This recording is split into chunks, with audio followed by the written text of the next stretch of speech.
oración, música, palabra y presencia de Dios. Bienvenidos a Fuego Santo Church, casa de bendición. Si ustedes escuchan atentamente la voz del Señor, su Dios, y hacen lo que es correcto ante sus ojos, obedeciendo sus mandamientos, cumpliendo todos sus decretos, entonces, dice el Señor, no les enviaré ninguna de las enfermedades que envié a los egipcios, porque yo soy el Señor quien los sana. Bendito sea el nombre del Señor. Esta era la orden dada por Moisés al pueblo de Israel.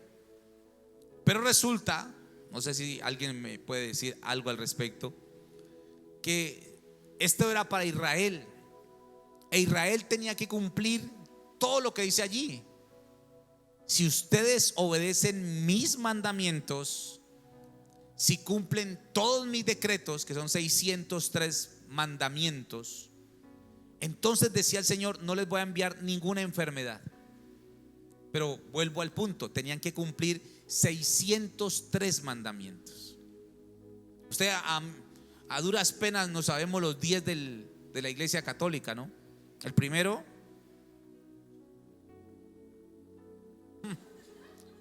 se nota que se lo sabe. Segundo, ¿qué? Usted no me echarle. Mire, a duras penas no sabemos hasta 5 o 6. No matar, no robar, honrar al padre y a la madre, no codiciar la mujer del prójimo, no codiciar las cosas del prójimo, amar a Dios sobre todas las cosas, no jurar su santo nombre en vano, no levantarás ídolos. Bueno, ahí está. De toda esa cantidad de mandamientos, ¿cuántos cumplen los mandamientos? Nadie levantó la mano. ¿Cuántos no lo cumplen? ¿Cuántos no cumplen esos mandamientos? Levanten la mano los que no cumplen esos mandamientos. Levanten la mano los que no cumplen esos mandamientos. Y los que cumplen, tomen sus alas de ángeles y váyanse ya. ¿No es cierto que no cumplimos esos mandamientos? Entonces yo le decía a Dios, bueno, Señor, mire la cantidad de problemas que tenemos en este asunto, porque entonces no podríamos recibir ninguna de esas sanidades, porque nuestros pecados, mis pecados, no me permiten reclamar estas promesas que tiene Dios para mi vida. Porque si fuera porque yo, por eso cuando usted se quiere volver judío mesiánico, usted se mete en un problema, porque usted tiene que cumplir 600 y pico de mandamientos. Ellos no podían comer sin lavarse las manos. El día sábado no pueden trabajar. Yo no sé cómo hacen los chichombianos aquí. Aquí hay muchas iglesias judío-mesiánicas. Yo no sé si los sábados ellos trabajan. En fin, hay una cantidad de normas y reglas que la colocaron para que ese pueblo medio mejorara. Pero entre más reglas y más normas, como que más las quebrantaban. Hoy en día, si nosotros nos basáramos en esta palabra, no tendríamos sanidad nunca. Porque, hermano, pues desafortunadamente nosotros pecamos demasiado en muchas maneras, ¿no? En el pensamiento. Es más, Jesús dijo, usted ya no necesita acostarse con una mujer. Usted ya adulteró cuando ¿qué? Cuando la desea en su mente. Cuando usted la desea en su mente, ya cometió adulterio. Imagínese lo tremendo de esto. Entonces, si fuera por eso, ya no podríamos recibir sanidad. ¿Por qué recibió sanidad? ¿Por qué recibió sanidad, Rosa? Usted la ve con esa carita ahí de yo no fui. Pero vea, ¿por qué recibió mi madre sanidad? Yo vi que pasaron como 3 o 4, no sé qué más pasó, como que se volvieron. Pero ¿por qué recibieron sanidad si somos aún pecadores? Y aún los que no han contado, allí Juliet, ¿por qué recibió esa sanidad? Si somos supuestamente pecadores. Pero como Dios es bueno, diga conmigo, Dios es bueno. Él se proveyó de un mediador. Oiga, un mediador. Un mediador es como cuando usted va a sacar la visa y usted busca un tramitador. Ahí le roba como 1.000.000 de pesos, ¿no es cierto? Porque primero que todo, el tramitador no puede entrar a la embajada americana. A usted le toca entrar solo. Y si usted se atortola, se le olvida todo lo que le dijo el tipo. Ya perdió, rechazado. Perdiste 1.000.000 de pesos. Para entrar a la embajada americana y sacar la visa, usted no puede tener usted no necesita un tramitador. Pero un tramitador es eso, un mediador, una persona que le ayuda. Hay gente que va a sacar el pase y busca un tramitador. Resulta que también el pase tiene que hacer usted personalmente. Pero en este caso, nosotros no podríamos ir a la presencia de Dios y decirle: Señor, sáname. ¿Sabe por qué no podríamos ir? Porque Dios aborrece el pecado. Dios no ama el pecado. El pecado para Dios es repudiable. Y por eso Dios quería matar permanentemente, acabar con Israel, porque Israel era muy infiel. Entonces, ¿qué hace Dios para que nosotros pudiésemos tener la salvación o al menos la misericordia del Padre? ¿Qué hace Dios al respecto en este asunto? Dice primera epístola de Juan, capítulo 3, Reina Valera, versículo número 8: el que practica el pecado es del diablo. O sea que según esto, nosotros seríamos del diablo, porque todavía practicamos el pecado, ¿sí o no, iglesia? Bueno, yo no más, Señor. Aquí hay muchos santos, en este lugar. El que practica el pecado, dice, sería que es del diablo. Porque el diablo, ¿qué hace? Dice que peca desde el principio. Pero hay un punto. ¿Cómo podría ser ese punto? ¿Punto seguido? ¿Punto aparte? Yo creo que es un punto seguido. Para eso apareció ¿quién? El Hijo de Dios. ¿Para qué? Para deshacer las obras del diablo. La gente que está recibiendo milagros, que está contando esos testimonios, son personas que nosotros no merecíamos en absoluto esa bendición de parte de Dios.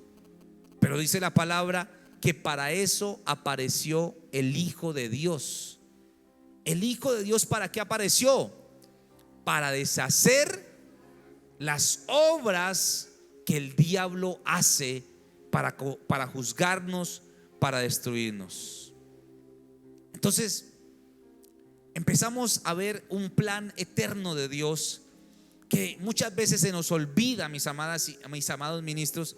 Porque si a mí se me olvida quién es Jesús en mi vida y para qué está en mi vida, entonces mi vida no empieza a tener sentido y vuelve a mí, o empiezo a vivir una vida amargada, deprimente, angustiante, una vida totalmente caótica.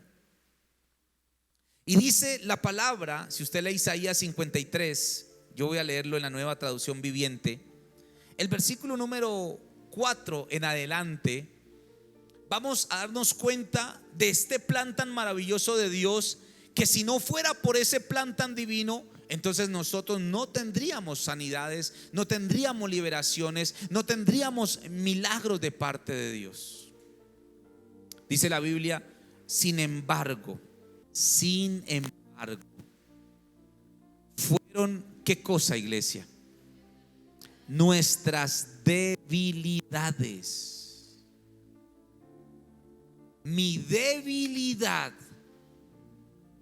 Cuando hablo de debilidad, hablo de mentira, de adulterio, hablo de fornicación, hablo de masturbación, hablo de brujería, hablo de mentira, hablo de chisme, hablo de lascivia, todo lo que usted y yo a veces practicamos. Algunos dejaron algunas cosas, dejaron el trago, dejaron el cigarrillo, pero siguen por allí con otras cositas. Entonces esas debilidades fueron colocadas sobre alguien y se llama Jesús de Nazaret. Óigame pues, esas debilidades escúcheme, fueron colocadas sobre Él. Nuestros dolores, yo creo que alguien reciba esta palabra, porque esos dolores que ustedes tenían hoy, hijas, hijos, no los deberían tener.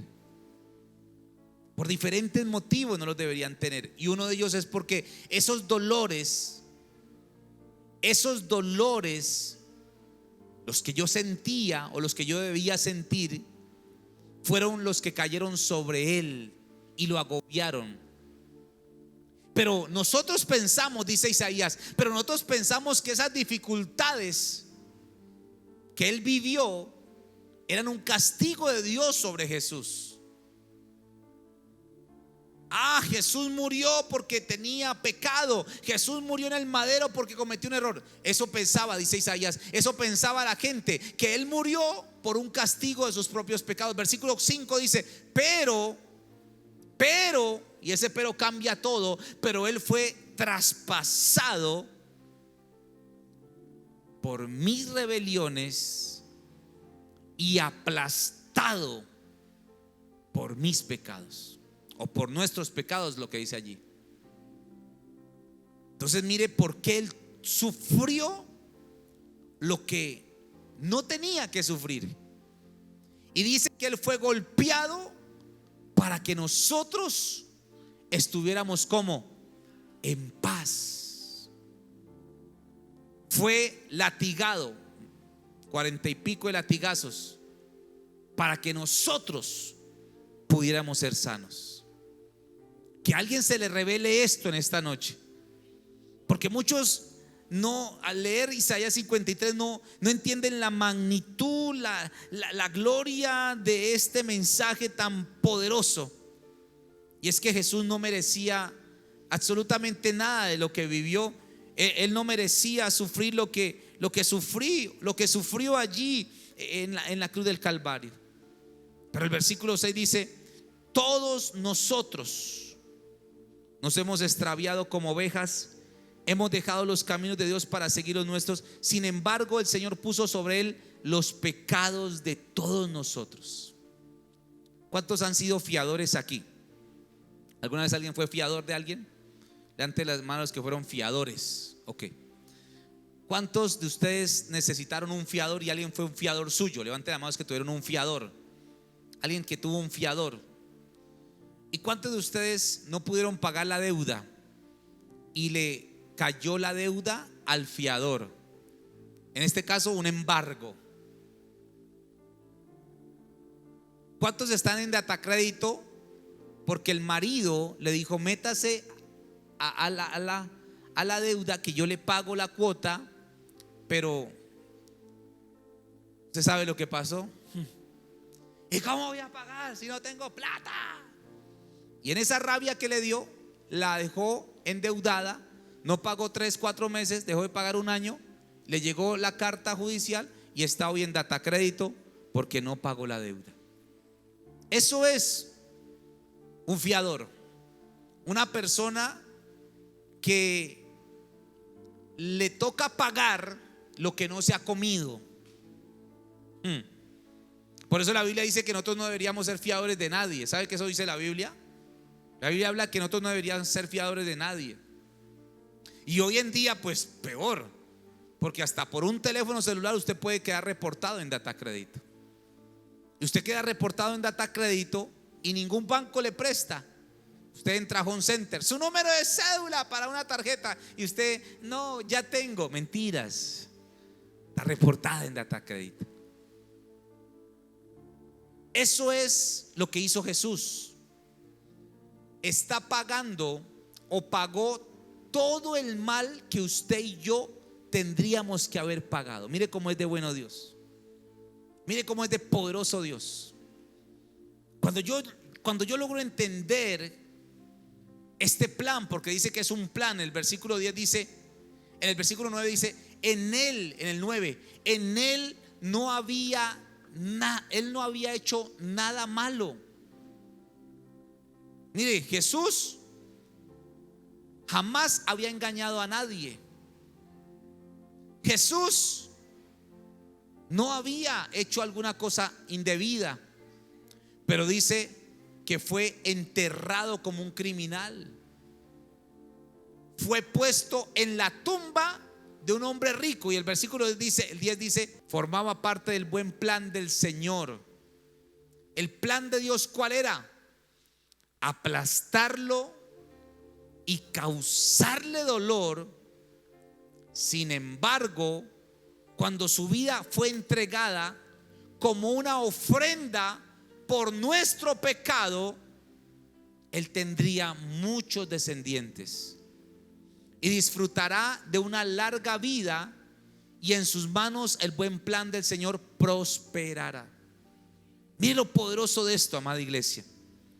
Este era el plan de Dios en la vida de nuestro amado Jesús: hacerlo sufrir de esa manera para que usted y yo no tuviésemos que pagar las consecuencias de nuestros pecados, amada iglesia.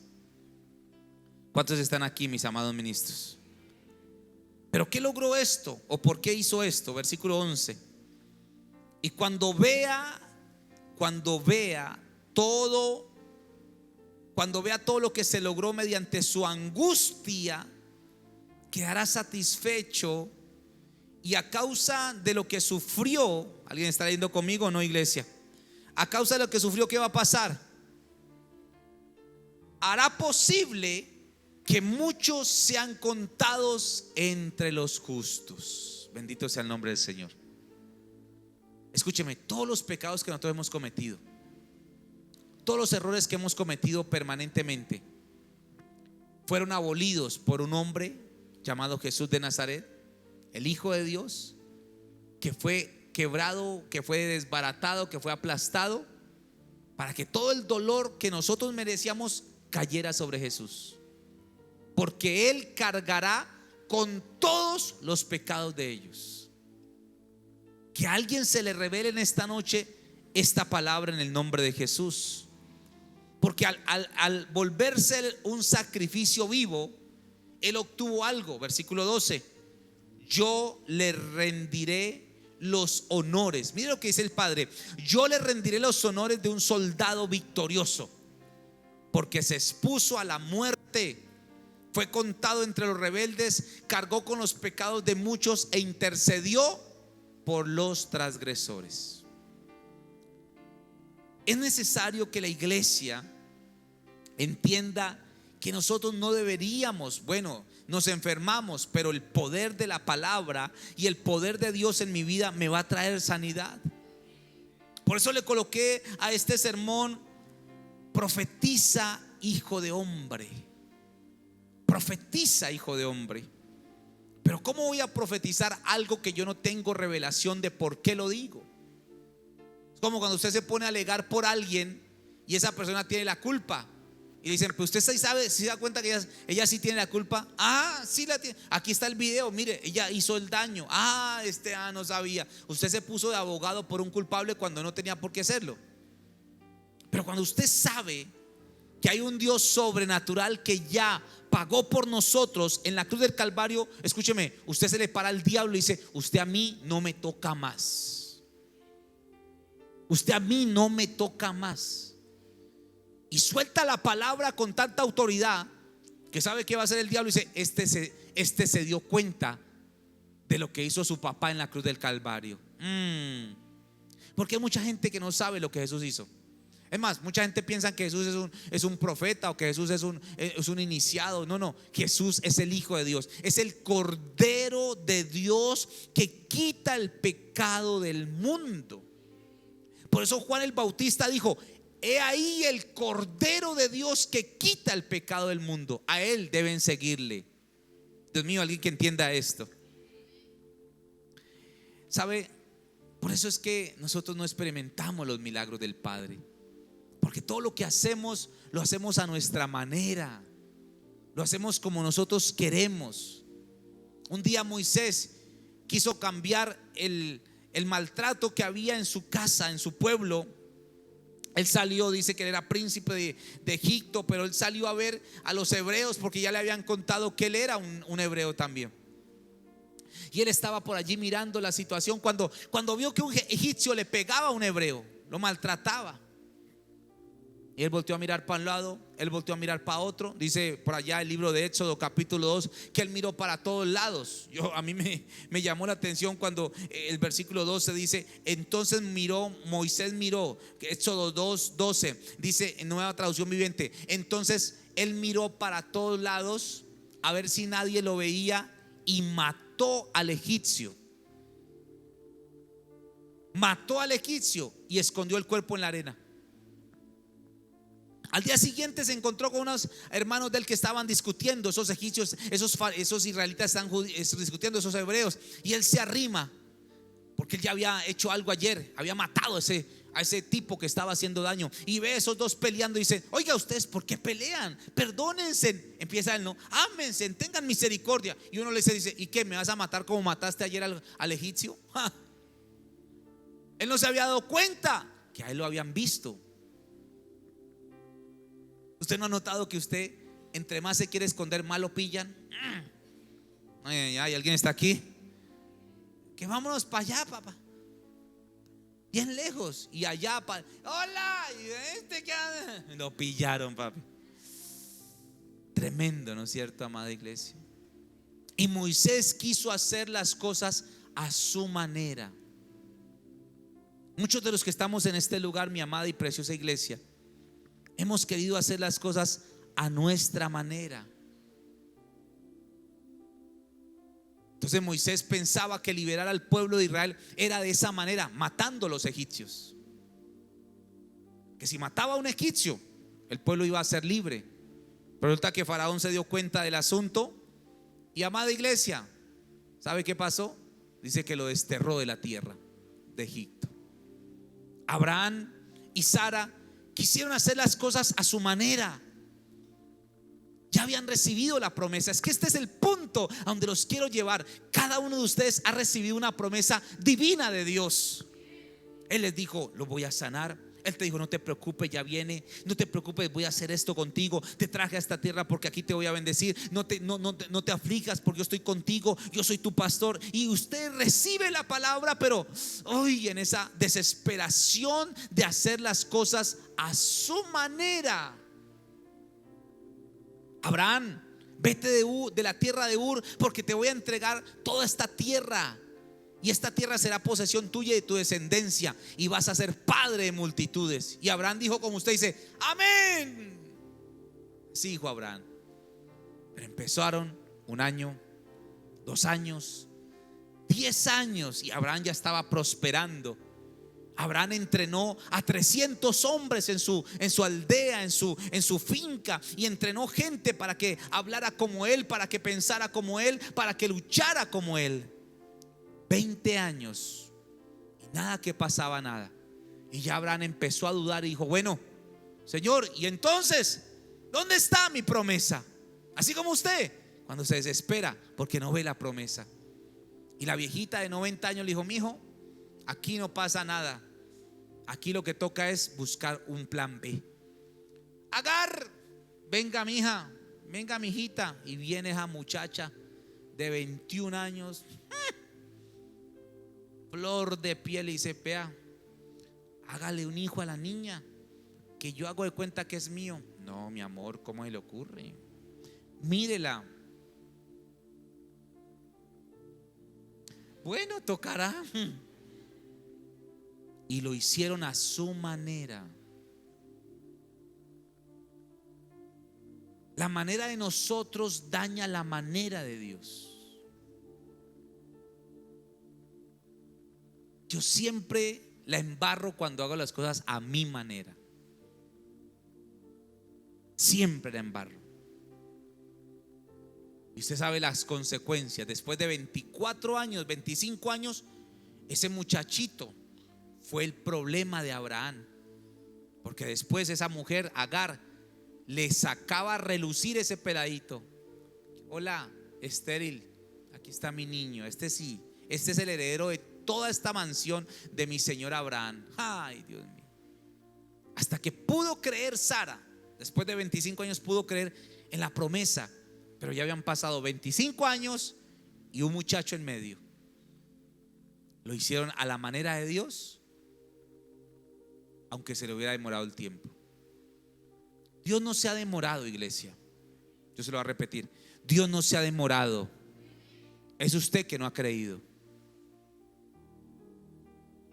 Es usted que se ha desesperado porque posiblemente ese milagro no llega y usted dice, pero ¿cuándo? Y pum, busco la manera mía. El pastor dice que yo tengo que declarar Isaías 53 y que por su llaga yo soy sano, pero nada que me sano. No, vaya, vamos allá, la consulta. Separa una consulta, San Gregorio, que ese sí me opera. Y lo hacemos a nuestra manera. Cuando Dios dice, yo soy tu sanador, iglesia. Yo soy tu sanador, dice el Señor. Pero lo hacemos a nuestra manera. Sansón quiso vivir a su manera. Noé, escúcheme, en cambio Noé no hizo las cosas a su manera. Él le dijo, Señor, ¿qué debo hacer? Dijo, construyeme un arca. Se demoró 120 años haciendo el arca. Y ahí estaba. La gente se le burlaba, la gente se le reía, la gente menospreciaba. Él no le ponía cuidado, él seguía haciendo su arca. Y después de 120 años cayó el diluvio y él se salvó con su familia porque lo hizo a su manera. Dile al que está a tu lado, hazlo a la manera de Dios. Díselo, profetízale. Han existido en la Biblia y existirán hombres que vamos a caminar a la manera que Dios quiere. Dígame alguien amén, por favor.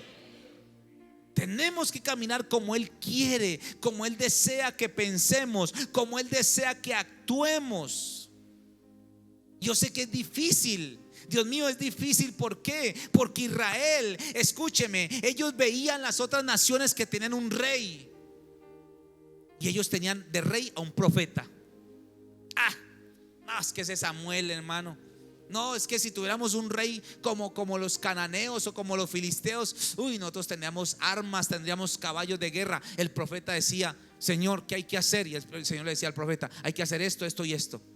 Qué pereza otra vez, que otros días de ayuno, que nos metamos en oración. No, estoy cansado. Queremos un rey, dijo Israel. Y efectivamente Dios escuchó la oración de ese pueblo y dijo, no te preocupes, Samuel, ellos no te han rechazado a ti, me han rechazado a mí. Démosle un rey. Y colocaron al rey Saúl, a un muchacho inmaduro, inexperto, que no sabía cómo gobernar un país. Y usted sabe que después de ahí se parrandió todo Israel. Y colocan a un rey como Saúl. Y Saúl, hermano, sin saber qué hacer, porque estaba buscando unas asnas, dice la palabra, que él fue y dijo, ¿cómo lo hago? Busquemos aquí, busquemos allá y busquemos allá. Y el chico le dice, hagámoslo a la manera correcta. Vamos donde el profeta que nos diga qué hay que hacer. Dios mío, alguien que reciba esto. Yo no le cuento nada a la pastora porque la pastora me regaña. Yo más bien cuando ya había metido las patas, ahí sí le cuento. Entonces primero meten las patas y luego piden el consejo. Diga el que está solo, así no es. ¿Por qué usted tiene la valentía de venir con el rabo entre las piernas, sentarse al frente de uno y dice, pastor,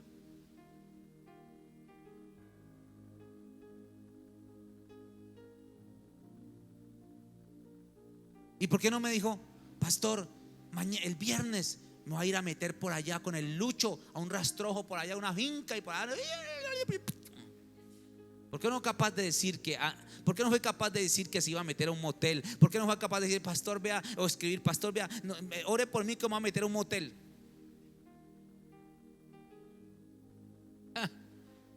No.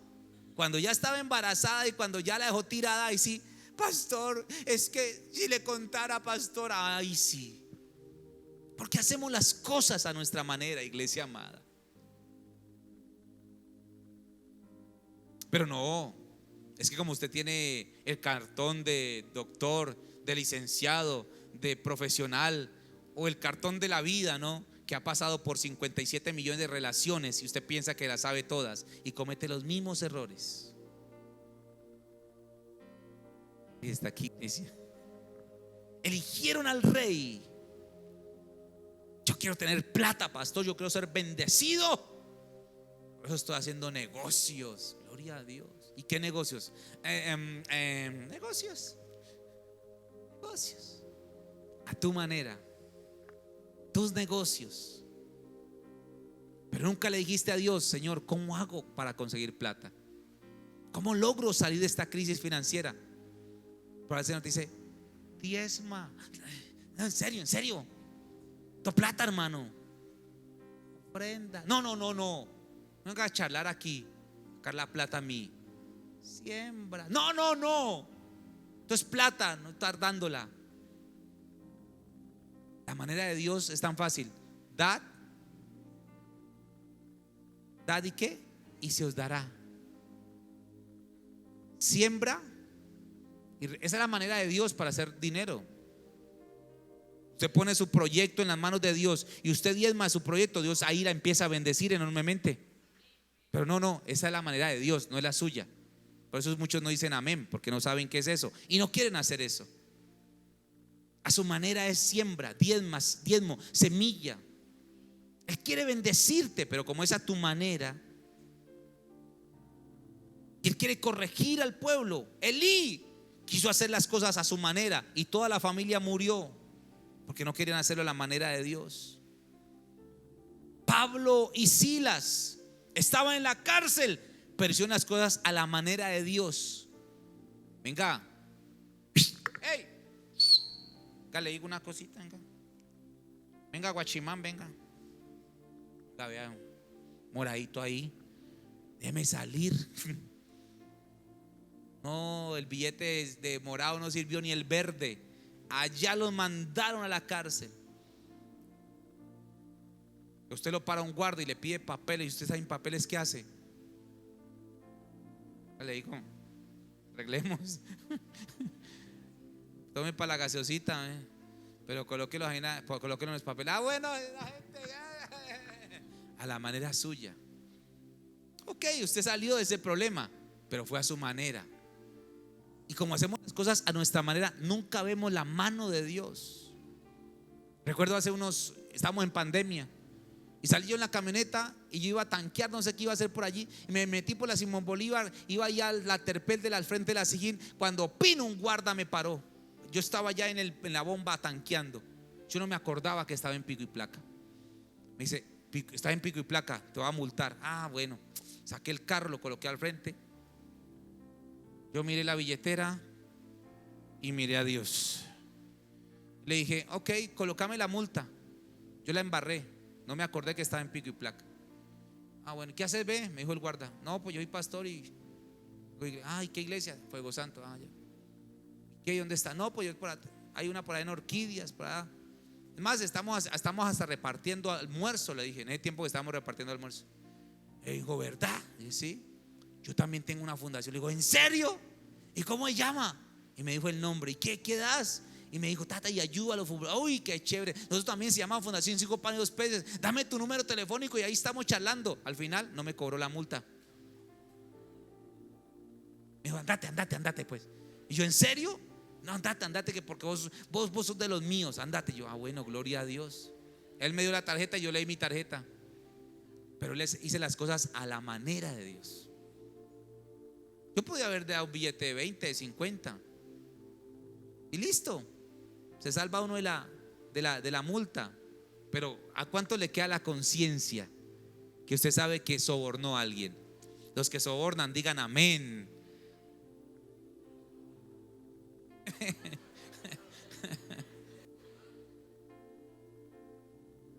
Los que sobornamos, ¿no?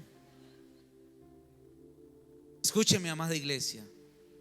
A mi manera busco créditos como loco. A la manera de Dios me aparece plata en la cuenta. Pero a mí no me ha parecido, pastor. Pues como usted nunca lo hace a la manera de Dios. No estoy diciendo que el crédito sea malo, pero ¿hasta cuándo le vamos a creer a Dios? Señor, hay que pagar los impuestos, le dijo Pedro, y son caros. Y la gente nos está mirando que nosotros no pagamos el impuesto. Ve y saca un estatero, le dijo el Señor a Pedro. Ve al río y pesca ahí un pez, que allí va a salir una moneda de plata, y pagas tu impuesto y pagas mi impuesto. ¿Y por qué Dios no puede hacer un milagro hoy en tu vida? ¿Y por qué si tú le crees a Dios a la manera de Él, no le dices: Señor, yo creo que tú, oiga lo que estoy diciendo, yo creo que tú puedes colocar dinero en mi cuenta bancaria, yo creo que tú me puedes enviar del norte, del sur, del oriente, del occidente, recursos que vengan a mi vida. Yo creo, Señor, en esta noche que algo puede pasar económicamente, porque va a ser a tu manera, no a mi manera. A la manera de Dios habrán milagros sobrenaturales. Voy a adoptar un niño porque no puedo tener hijos, dicen algunas mujeres. Ana dijo: voy a hacer un voto con Dios. Señor, si tú me das un hijo, yo te lo consagro. Gente que hace compromisos con el cielo, gente que hace votos con Dios, gente que recibe milagros de Dios. Pastor, tan raro. Pues yo estoy aquí como llevo como un año y la empresita mía no pelecha. ¿Y cómo lo estás haciendo? A tu manera, ¿no? Pues sí, pastor, yo pues cada 8 días pues yo, vea, para la gloria, honra a los que viven consigo, yo traigo mis 10,000 pesos de ofrenda. Gloria a Dios. ¿Y cuánto se hizo en la semana? No, pues yo me hice como, pues ahí como 500,000, como 600,000 pesitos, pero no, eso no es nada, pastor. Pero yo sí traje mi ofrenda de 10,000 pesos. Esa es a su manera. Pero ¿cuál es la manera de Dios? ¿Cuál es la manera de Dios, iglesia? No me crea a mí, probadme en esto, dice el Señor. Pruébeme a hacer las cosas a mi manera y va a ver cómo Dios desata la bendición. Dios me habló la semana pasada de levantar una ofrenda por un dinero que yo necesitaba. Yo estuve en la vigilia la semana pasada, una vigilia de pastores, y Dios me dijo: vas a hacer una siembra en tal y tal y tal. Así me dice el Señor. Yo tengo que hacer siembras en algunas iglesias o en algunos ministerios o en el mismo Admised, asociación de pastores. Y llevé una ofrenda. De ofrenda no, llevé mi diezmo literalmente. No era poquito, era bastante. Y yo le miré la cara y le dije: Dios le bendiga. Hola. Hace tiempo no había ido allá. ¿Cómo estás? Bien. ¿Quién es el presidente de la iglesia? De la asociación. Pues yo, pastor, aquí estoy yo. Que le voy a decir una cosita. Dios me dijo que trajera una ofrenda. Y la ofrenda o la siembra que hice era porque ellos están comprando una casa para tener la asociación de pastores.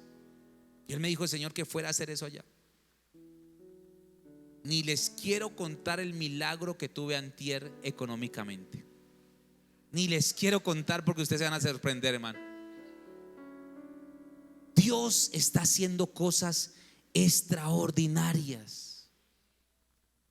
Dios quiere que hagamos las cosas a la manera de Él. Esa es la fe, de la manera como dice allí. Si esta casa no tiene las suficientes columnas para hacer el edificio que vamos a hacer, esto se caería. Por eso ahora que compremos esto, nos toca colocarles unas estructuras de hierro hasta allá, hasta esa pared. 1, 2, 3, 4 estructuras, hasta 5 estructuras de hierro hasta allá, para que sostengan toda la plancha y volar estas columnas. Si esta casa no tuviera esas estructuras o no tuviera estas columnas, la casa se cae. Así es la fe. La fe es lo que sostiene mi vida. Y la fe es de la manera como Dios quiere. Cuando tú tienes fe, tu casa no se cae. En la crisis no mueres. En la crisis no te desesperas. En la crisis se mueve un poquitico, pero no se te va a caer la casa. Se mueve un poquitico, pero tu matrimonio no se desbarata. Se mueve un poquitico, pero tus hijos no se pierden. Se mueve un poquitico, pero te vuelves a levantar económicamente. La fe de alguien se va a levantar. La fe de alguien se va a levantar. La fe de alguien te va a hacer crecer poderosamente.